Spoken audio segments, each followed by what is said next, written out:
Hello everybody, welcome to Snyder's Inc. And today we've got a MrBallen video.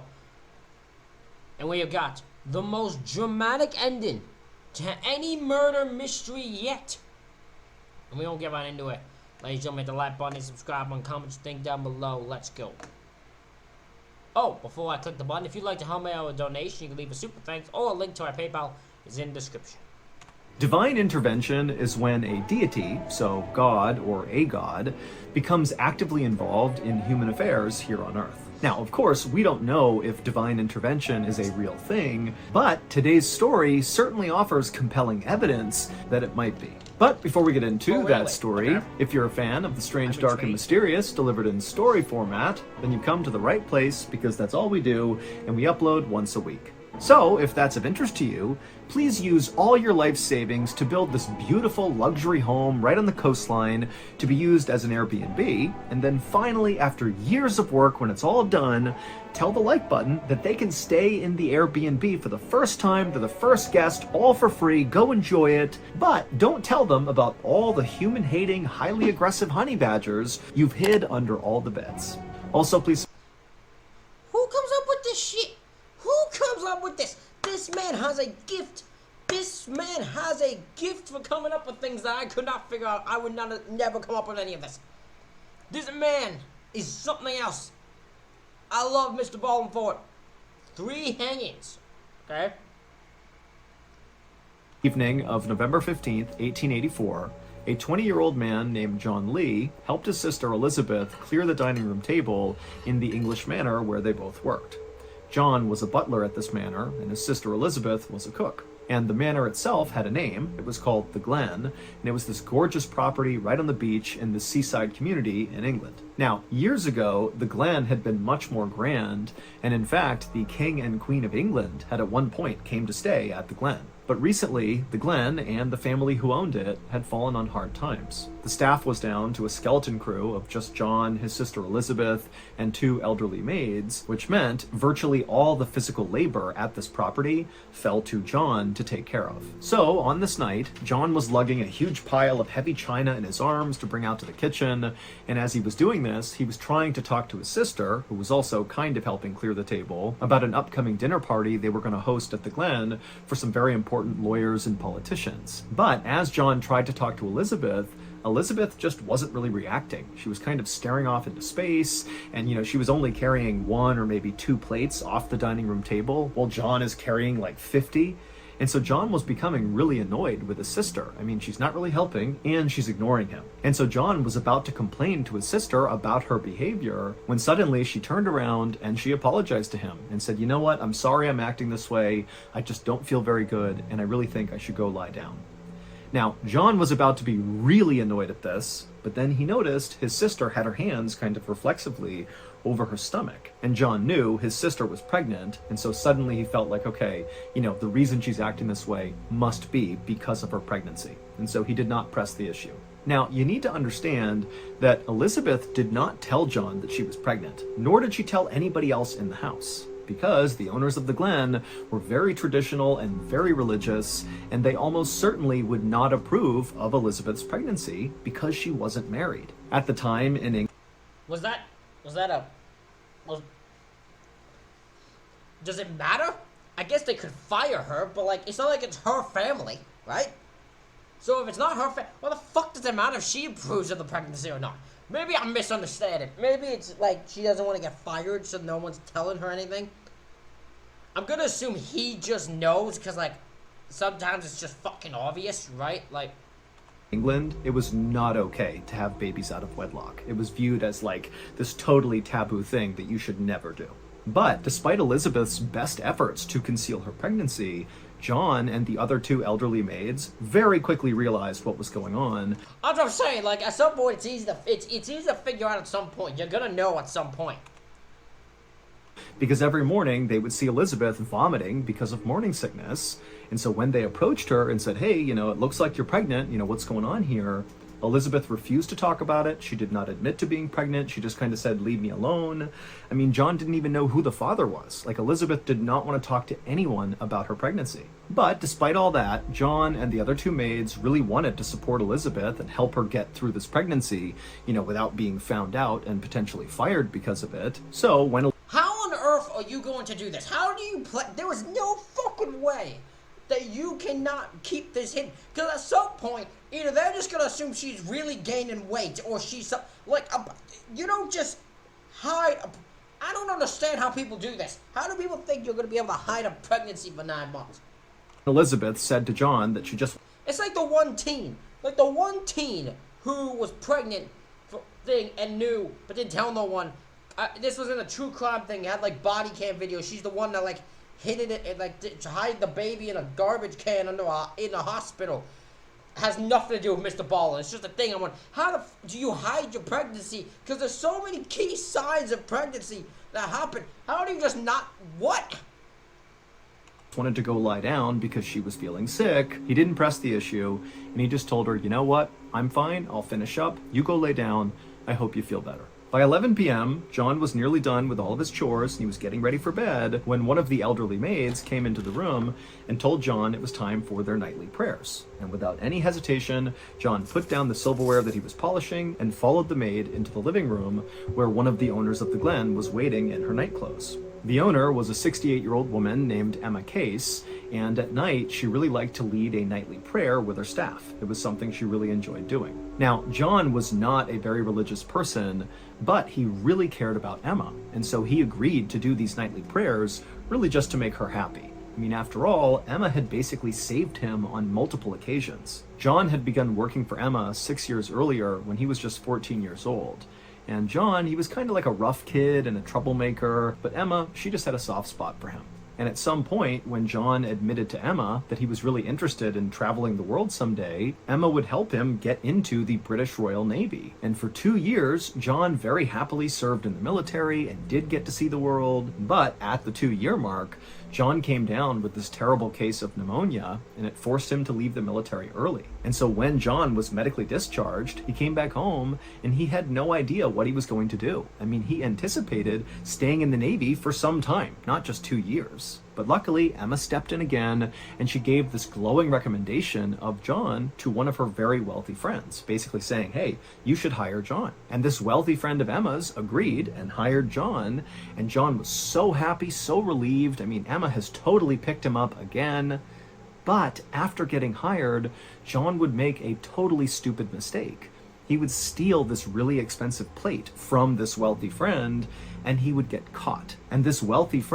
I mean, in fairness, what the fuck did you think was gonna happen, John? You stupid bastard. Why the hell would you think you were gonna steal a very expensive plate and no one was gonna know? You think no one's gonna notice? Everyone's gonna notice. It's the damn plate. It's expensive plate. It ain't no dollar store plate. It's the expensive plate. They're gonna notice that's gone. They're gonna know your stupid ass took it. Friend, they didn't just scold John and make him give the plate back. They got the police involved, and ultimately John would be sent to prison for 6 months for the theft. And when John got out again, he was certain nobody was going to hire him. I mean, he just went to jail for stealing. But that was when Emma, for a third time, stepped in and helped John again. Emma was a big believer in forgiving people and giving them additional chances when they screwed up. And so she said to John, you know what? I understand you made a mistake. Why don't you come back to the Glen and work for me? You can be our boss. This girl believes in him, man, more than any person should believe in him.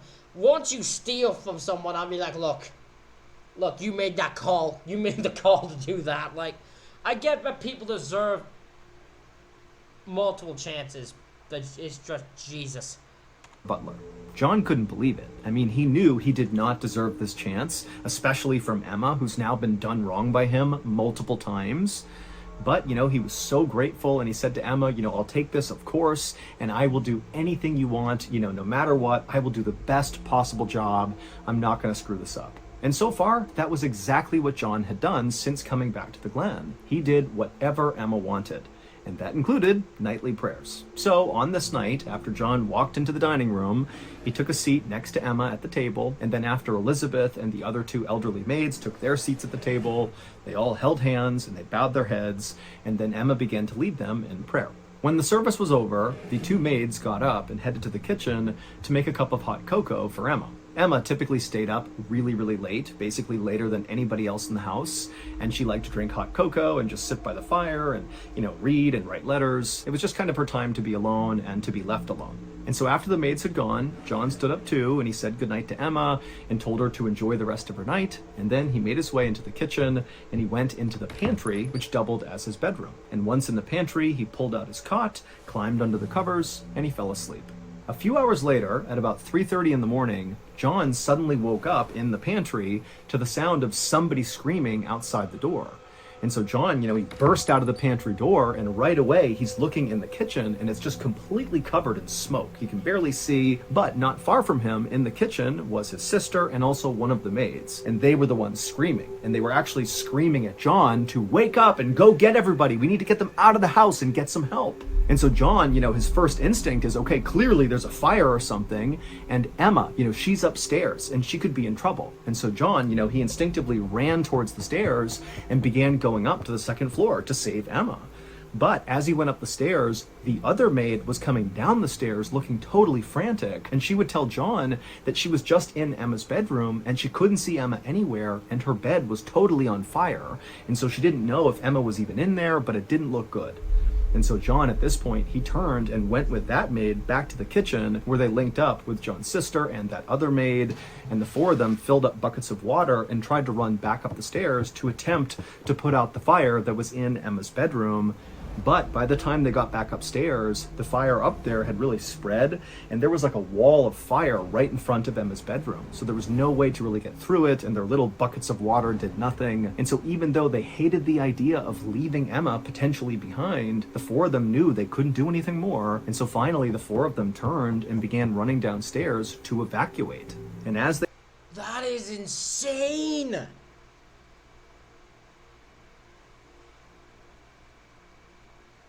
That is insane, man. These two, they have found this girl, Emma, who had saved John a shitload of times. And they have found her, apparently her bed just up in flames. Bed's on fire. We don't know if she's on fire. Most likely she is. And somehow they have just made it so she...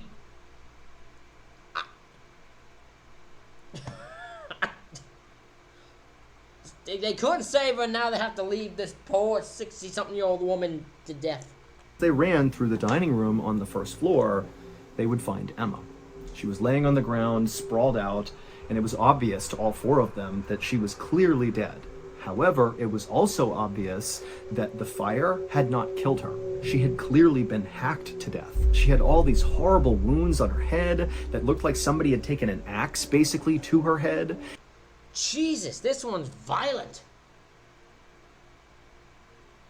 Did the sister do it? We know the sister is worried that she'd get fired if they did. Did she do it? And her neck was so deeply cut, it was almost like someone tried to remove her head. John and Elizabeth and the two maids just stood there staring in shock at Emma, not even sure what to do. And then one of the maids just started screaming, and then all four of them just turned and ran out of the house. Eventually, some neighbors, some local fishermen, and members of the Coast Guard were able to put out the fire at the Glen. But this was not just a fire, this was a murder. And so when police came to investigate, suspicion immediately fell on John. This was back in the day, well before forensic science was used in investigations. And so... Let me guess, their thought process was, it's a dude, it has to be him. That was the only thought process. Nothing else was done. They had no evidence, no nothing. They just went... Okay, so 3 girls here, and the dude had to have done it. There's no other information. They wouldn't even look. They're like, no, it can't be a woman who might be pregnant or the elderly too. Has to be the dude. At the time, the way police kind of figured out who done it is by intuition and gut feeling and assumptions. I mean, it was basically like pseudoscience. But at the time, that's how it was. And so dumb, but makes so much sense. We didn't know how to do anything. So they're probably like, yeah, probably him. Jesus, the amount of innocent people that probably weren't actually convicted, that were innocently convicted. If he had best by that, yeah, it's probably him. Let's go to put him in jail. And quickly, the police determined that whoever had killed Emma and inflicted these horrible injuries on her, they had to be really strong. And so the assumption was, John is the only man in the house, and so very likely the strongest person in the house. And so he must have been the one to do this, because it didn't look like anybody else had the strength to do this. Also, the investigators found these blood trails underneath the rubble from the fire that showed Emma had not actually been murdered where she was found on the ground in the dining room. Instead, she had actually been killed in the hallway near the stairs, which was not far from the pantry where John slept. And basically right outside of John's pantry door was a bloody hatchet and a bloody knife. And on top of all of that, investigators also... I mean, look, we can say whatever you want, but that pretty much, all of that kind of, going by thinking in that time frame, right? They don't have forensic evidence. They don't have no real way to determine who it is, except their own weird, fucked up version of detectiveness. That all adds up to John, okay? That does make sense. I mean, it's like, look, the hatchet's right there. She was killed pretty much right where you're, nearby where you would be. She got killed there. The hatchet used by release, she got attacked and didn't say a word. Come on.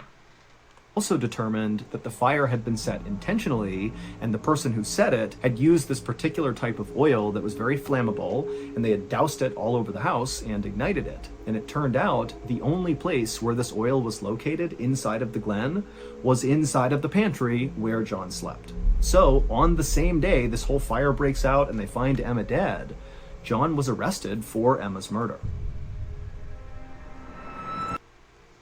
This is insane.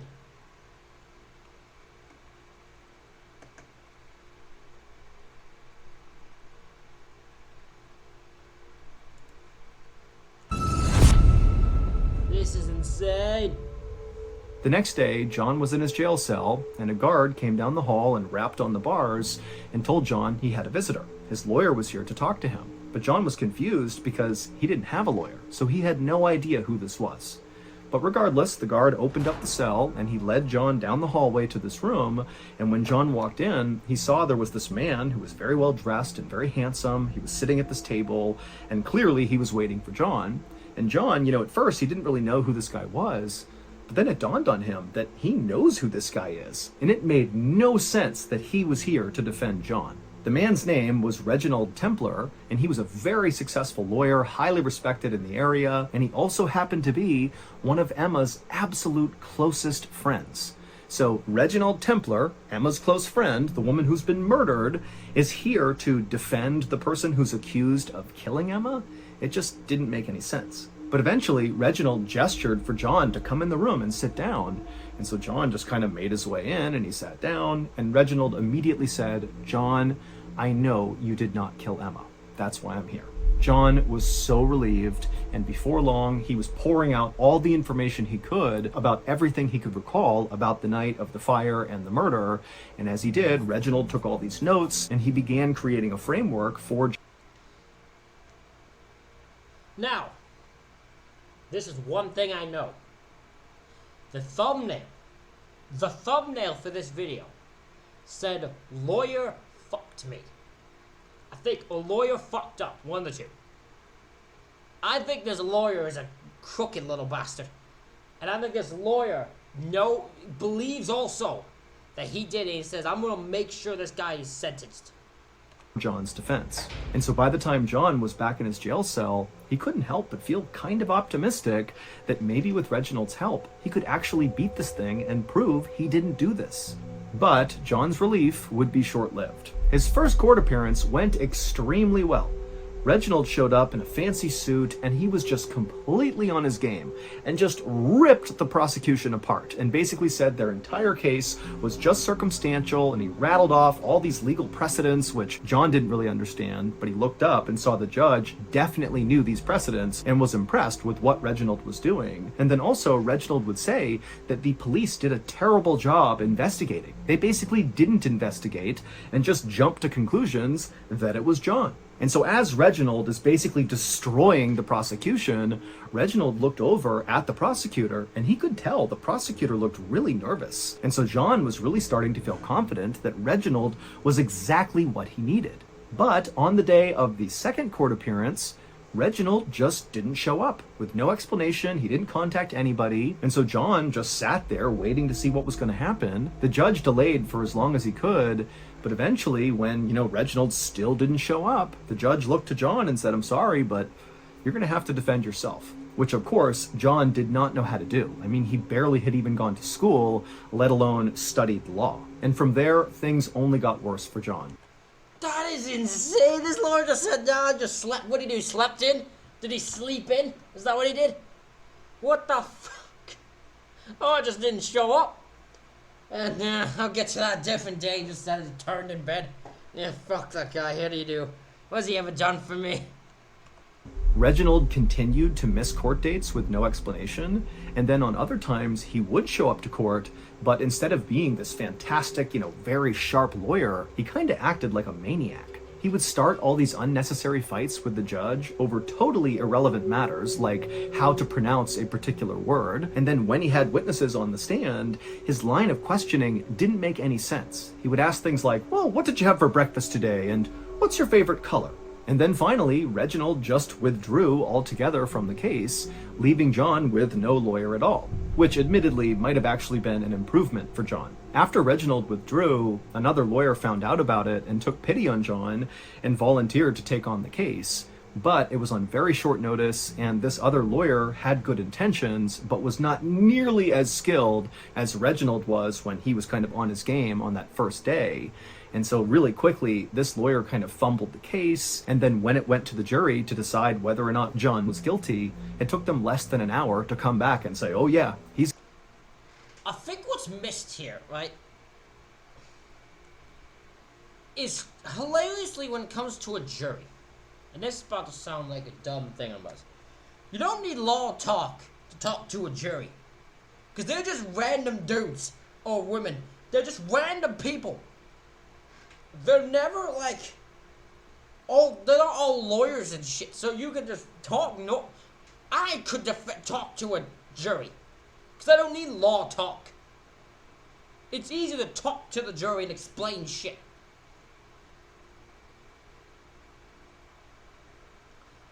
Most times when it comes to talking to a jury, they don't use law talk, they just say random stuff and point to evidence, and they're like, yeah, that adds up, yep.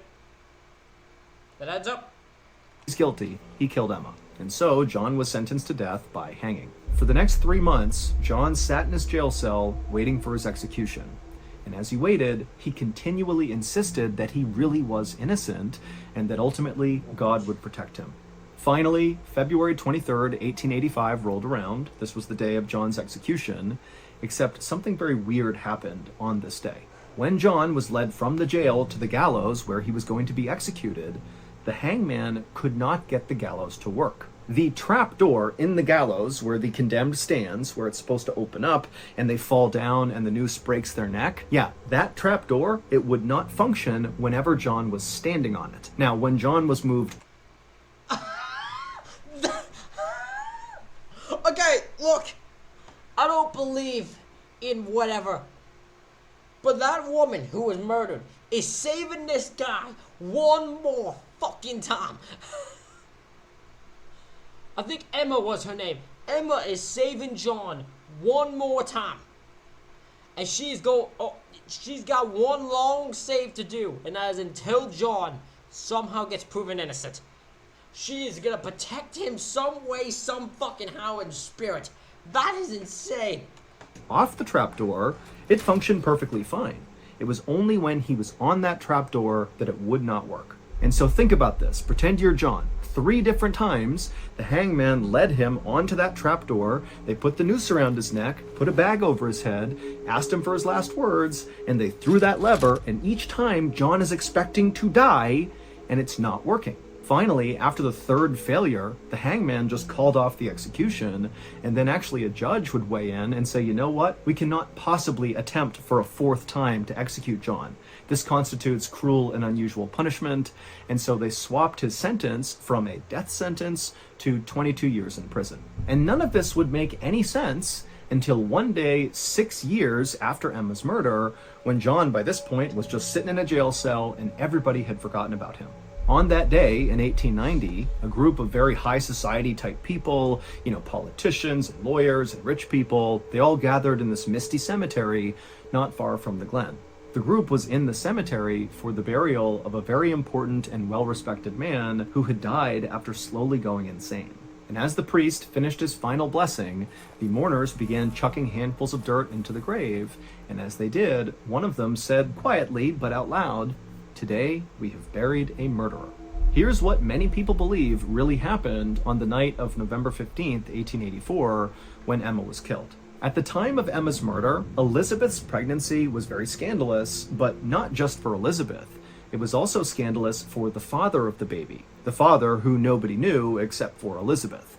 And it was scandalous for this father because, like Elizabeth, he was worried what society would think if they found out he was having a baby out of wedlock, especially. I have a feeling this murderer is the guy who went insane. He's the one that murdered her. Probably out of just pure rage. With Elizabeth, who basically from a societal standpoint was kind of below his station. But despite all that, the father of the baby did not attempt to distance himself from Elizabeth. Instead, on the night of the murder, the father of the baby actually decided to sneak into the Glen to see Elizabeth. But Emma was still awake. She was up late, drinking her hot cocoa, writing and reading, and she heard the sound of the father coming into her home. And so she got up to go investigate, and she would eventually find the father up in the hallway right outside of Elizabeth's bedroom. And remember, Emma is very traditional, she's very conservative and religious, and she's seeing this strange man in her house clearly going into or coming out of Elizabeth's room, and she was so offended and angry, and so Emma just began screaming at this guy to get out of her house, and if he didn't, she was going to tell the whole world about this illicit relationship. And then Emma walked up and hit this guy right in the face, and at this point... What did... Emma has some type of different thought process. Because, you know what, instead of being scared that something might have happened to Emma, to the woman who died, I think her name was Emma, but I don't want to get it wrong. Elizabeth, I think was her name is. That's actually right. Elizabeth, instead of being concerned that somebody had Elizabeth, or he's done something to Elizabeth, immediately she's like, they're sleeping together. Just walked up to a random thing and just slapped him. She crazy. Point, the father just snapped, and he flew into this rage, and he began screaming back at Emma, and then he grabbed a hatchet that was on the wall right near the pantry, he pulled it off, and he brought it down right on top of Emma's head, and Emma crumpled to the ground.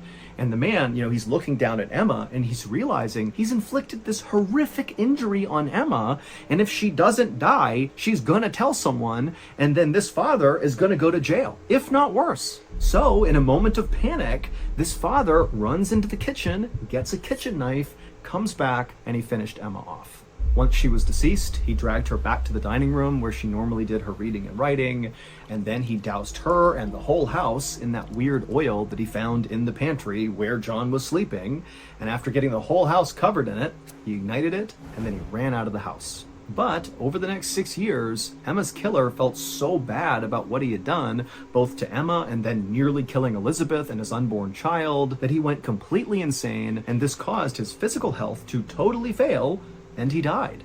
But right before he died, as he's laying in his deathbed, he began ranting and raving about all the things he regretted in his life, including murdering a woman at a big, beautiful seaside estate. Basically, he was admitting to killing Emma, and he did it in the company of all the people who would then be at his burial, and so that's why as they're throwing the dirt onto his casket, they're saying, "Today we buried a murderer."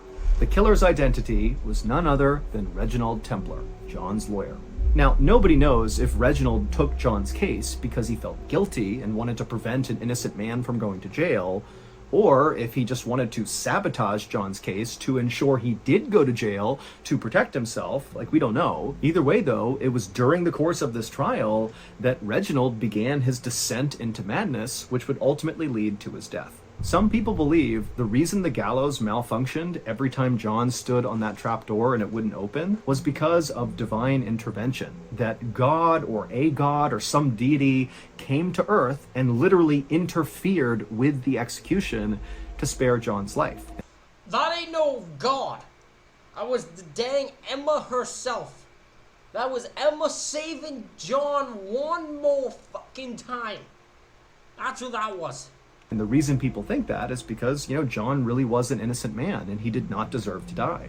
John would serve all 22 years of his sentence, and then when he got out, he became famous for being the man who could not be hanged. John would eventually get married and he would move to America, where he would live a very happy and quiet life until he died at the age of 81. Wow. Hey everybody! Ladies and gentlemen, that is it for this reaction. Let me know what you think in the comments. Hit the like button, hit the subscribe button, comment, stick down below. Thank you all for watching. I'll see you all for the next one.